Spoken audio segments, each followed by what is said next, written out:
அதனால் எடப்பாடி பழனிசாமி அவர்கள் கண்ணாடி எடுத்து ஒரு முகத்தை நல்லா பார்த்துக்கணும். நல்லா பார்த்துக்கிட்டா கண்ணாடி எடப்பாடி பழனிசாமி அவர்களுக்கு அறிவுரை சொல்லும். அதிமுகவினுடைய பொதுச் செயலராக எப்படி இருக்க வேண்டும் என்று கண்ணாடி எடப்பாடி பழனிசாமி அவர்களுக்கு அறிவுரை சொல்லும். ஆனால் எடப்பாடி பழனிசாமி அவர்கள் தயவு செஞ்சு எனக்கு அறிவுரை சொல்ல வேண்டாம். இன்னொன்று நன்றாக புரிந்து கொள்ள வேண்டும். இன்னொன்று, எடப்பாடி பழனிசாமி அவருடைய சரித்திரம் எல்லாத்துக்கும் தெரியும். ஏன்னா பாரதிய ஜனதா கட்சியை பற்றி அவர் தவறாக பேசியதற்கு நான் பதிலடி கொடுத்தாக வேண்டும். இந்த கட்சியினுடைய மாநில தலைவர் என்கின்ற முறையில் எங்கள் கட்சி அகில இந்திய அளவில் 3வது முறையாக ஆட்சிக்கு வந்திருக்கும். 3வது முறையாக தொடர்ந்து ஆட்சிக்கு வந்திருக்கோம். இவங்க என்ன பண்ணியிருக்காங்க? எத்தனை தோல்வி? 2019 தோல்வி, 2021 தோல்வி. ஈரோட்டைய சொந்த கோட்டை சொந்த ஊருன்னு சொல்லி நின்னார். ஈரோட்டில் நான் தான் நிற்கணும்னார். ஏன் ஓபிஎஸ் நிற்க வேண்டாம்னு சொன்னார்? என்ன சொன்னார்? அண்ணாமலைக்கு ஈரோட்டை பற்றி சில காரணம் தெரியும். உண்மையை நான் சொல்கிறேன். எடப்பாடி பழனிசாமி அவர்கள் தொலைபேசி மூலமாக என்கிட்ட என்ன சொன்னார்? இன்றைக்கி ஒரு ஈரோடு பை எலெக்ஷனை பற்றி பேசியிருக்கார். அண்ணாமலைக்கு ஈரோடு பை எலெக்ஷனுடைய சீக்கிரட் தெரியும், அதை தெரிஞ்சு ஒரு பொய் சொல்கிறார். சீக்கிரட் என்ன? தொலைபேசியில் என்கிட்ட சொன்னார், இது என்னுடைய சொந்த ஊர், என்னுடைய கோட்டை, நான் 1.5 லட்சம் ஓட்டில் ஜெயிக்க போகிறேன், அதனால் நான் மட்டும் நிற்கணும், கொஞ்சம் ஓபிஎஸ் அண்ணங்கட்டெலாம் நீங்கள் அறிவுறுத்துங்க, நான் மட்டும் நிற்பதற்கு நீங்கள் ஏற்பாடு செஞ்சு கொடுங்கன்னு அவர் சொல்லலையா? இதை எடப்பாடி பழனிசாமி அவர்கள் ஈரோடு பை எலெக்ஷனுடைய சீக்ரெட் அவர் சொன்னார்ல, ஈரோடு பை எலெக்ஷனுடைய சீக்ரெட் அண்ணாமலை தெரிஞ்சு இந்த மாதிரி பேசுகிறத நான் கண்டிக்கிறேன்னு சொல்கிறேன். சீக்ரெட் நான் சொல்கிறேன். சொந்த ஊர், என் சொந்த ஊர், அம்மாவுடைய ஊர், இந்த ஊரில் நான் பிறந்தேன் அப்படின்னு ஈரோடு பை எலெக்ஷன் என்ன? அதற்காக கண்ணியமாக கம்பீரமாக ஓபிஎஸ் அண்ணன் ஒரு வார்த்தை கூட பேசாமல் இந்த கட்சியினுடைய தொண்டர்கள் எல்லாம் ஒன்றாக ஓட்டு போட வேண்டும் என்பதற்காக ஒதுங்கி நின்னார். அவருக்கு என்ன மரியாதை நீங்கள் கொடுத்தீங்க? அவருக்கு என்ன மரியாதை கொடுத்தீங்க? இப்படி சொல்லித்தானே ஈரோடு பை எலெக்ஷன் எத்தனை வாக்கு வித்தியாசத்தில் தோத்தீங்க? எத்தனை வாக்கு வித்தியாசத்தில் தோத்தீங்க? எவ்வளவு ஆயிரம் வாக்கு வித்தியாசத்தில் தோத்துட்டு இன்னைக்கு ஈரோடு பை எலெக்ஷனுடைய உண்மை அண்ணாமலைக்கு தெரியும், தெரிஞ்சும் சரித்திரத்தை திரித்து பேசுகிறாருன்னு எடப்பாடி பழனிசாமி அவர்கள் சொன்னதை நான் கண்டிக்கிறேன். எடப்பாடி பழனிசாமி அவர்களுக்கு என்னுடைய கண்டனத்தை நான் முதல்ல தெரிவிச்சுக்கிறேன். அதே நேரத்தில் விக்கிரவாண்டி இடைத்தேர்தலை புறக்கணிக்க சொன்ன காரணம் என்ன? தமிழகத்தினுடைய சட்டம் ஒழுங்கு சரியில்லை, அதனால் புறக்கணிக்கிறேன்னு சொன்னாரா? இன்னைக்கு என்ன சொன்னார்? ஈரோடு பை எலெக்ஷனில் குளறுபடிகள் நடந்துச்சு, அது விக்கிரவாண்டியில் நடக்கும், அதனால் புறக்கணிக்கிறேன்னு இன்னைக்கு ஒரு பொய் சொல்கிறார். சரி, இதே எலெக்ஷன் கமிஷன், இதே மாநில தேர்தல் ஆணையம் 2026 சட்டமன்ற தேர்தல் நடக்க போதா? அதையும் புறக்கணிப்பாரா?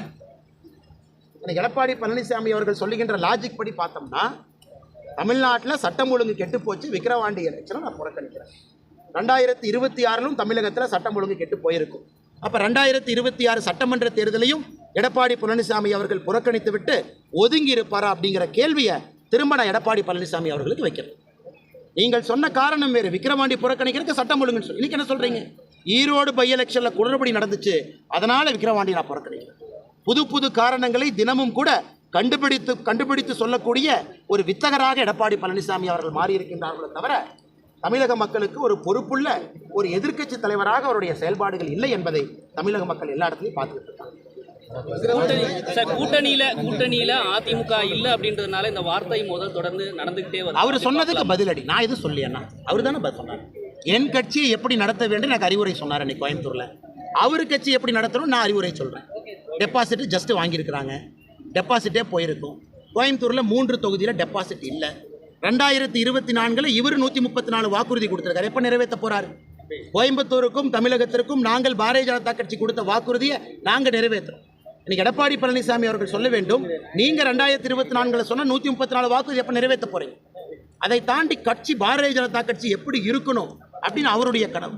இங்கே பாரதிய ஜனதா கட்சி உங்களுக்கு அடிமையாக இருப்பதற்காக இந்த கட்சி இல்லை, தமிழக மக்களுக்கு நல்லாட்சி கொடுப்பதற்காக பாரதிய ஜனதா கட்சி இருக்கு. அதனால் உங்களை அங்கீகாரம் செய்த பாரத பிரதமர் நரேந்திர மோடி அவர்களுக்கு என்ன சொன்னீங்க? ஒரு முதுகுல குத்துனீங்க, அதான் நீங்கள் கொடுத்த பரிசு. அதனால் இவர்கள் எங்களுக்கு நம்பிக்கையை பற்றி எடப்பாடி பழனிசாமி அவர்கள் பாரதிய ஜனதா கட்சிக்கும் எனக்கும் பாடம் எடுக்க வேண்டிய அவசியம் இல்லை. காரணம் அவருக்கு அந்த அருகதை இல்லை. எக்ஸாக்ட்லி என்ன நம்பிக்கை துரோகத்தை எடப்பாடி பழனிசாமி அவர் சொன்னதை நான் சொல்றேன்னா, இன்னைக்கு பாரதிய ஜனதா கட்சி மத்தியில் ஆட்சி அமைச்சிருக்க காரணம் சொல்றாரு. காரணம் யார்? இவரா நானா? 2017 ஆட்சியில் இருந்தார், மக்களால் தேர்ந்தெடுக்கப்பட்டவர் அவர். அதனால் பல விஷயங்களை புரிஞ்சுக்கணும். ஈரோடு பை எலெக்ஷன் அப்போ என்ன சொல்லி பை எலெக்ஷன் என்னார்? இன்னைக்கு சொல்றார் சரித்திரத்தை மாற்றி நான் பேசுறதுக்கு விருப்பம் இல்லை, ஆனால் அவர் சொன்னதுக்காக நான் பேச வேண்டிய கட்டம். ஈரோடு பை எலெக்ஷனுடைய உண்மை அண்ணாமலைக்கு தெரியும், உண்மை தெரிந்தும் அண்ணாமலை சரித்திரத்தை மாற்றி பேசுறதுனால நான் கண்டிக்கிறேன்னு எடப்பாடி பழனிசாமி சொல்றாரு. தொலைபேசியில் நீங்கள் என்ன சொன்னீங்க?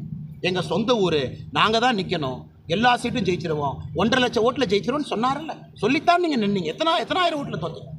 60,000 வாக்குக்கு மேலே நீங்கள் தோக்கலையா? ஓபிஎஸ் அண்ணன் கண்ணியமாக நாகரீகமாக நீங்க சொன்னதுக்காக இந்த கட்சி வாக்குகள்லாம் ஒரே இடத்துக்கு வர வேண்டும், 2-3ஆக பிரியக்கூடாது என்பதற்காக ஓபிஎஸ் அன்னைக்கு ஒதுங்கி நின்னாரல்ல. இன்னைக்கு சரித்திரத்தை மாத்தி பேசுறது நானா? சரித்திரத்தை மாத்தி பேசுறது எடப்பாடி பழனிசாமி அவர்கள். சார் விஜய் அவர்கள் தலைமை மாறதுக்கு வாய்ப்பு இருக்குன்னு சொல்லியிருந்தாங்க. அதுக்கான சாத்தியம் இருக்கு. அண்ணா, அதாவது ஒரு சேர் போட்டு தலைவன் ஒருத்தர் உட்கார்ந்துக்கலாம், சுத்தி தொண்டர்கள் இருக்கணும். இன்னைக்கு தொண்டர்கள் எங்கன்னா இருக்காங்க? தொண்டர்கள் எங்க இருக்காங்க?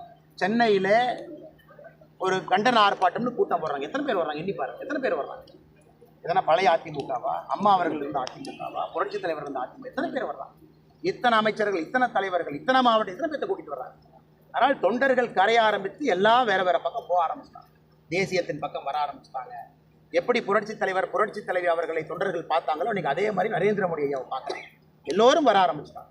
நீங்க தனியா சேர் போட்டுட்டு கூட 4 பேர்த்த வச்சுக்கிட்டு பிரஸ் மீட்டா கொடுக்கலாம், ஆனா கேட்பதற்கு கட்சியில் யாரும் இல்லை என்கின்ற உண்மை எடப்பாடி பழனிசாமி அவர்களுக்கு எப்ப புரியும் நான் தெரியல. பாதகம் செய்பவரை கண்டால் நாம் பயங்கொள்ளலாகாது பாப்பா, மோதி மிதித்து விடு பாப்பா, அவர் முகத்தில் உமிழ்ந்து விடு பாப்பா.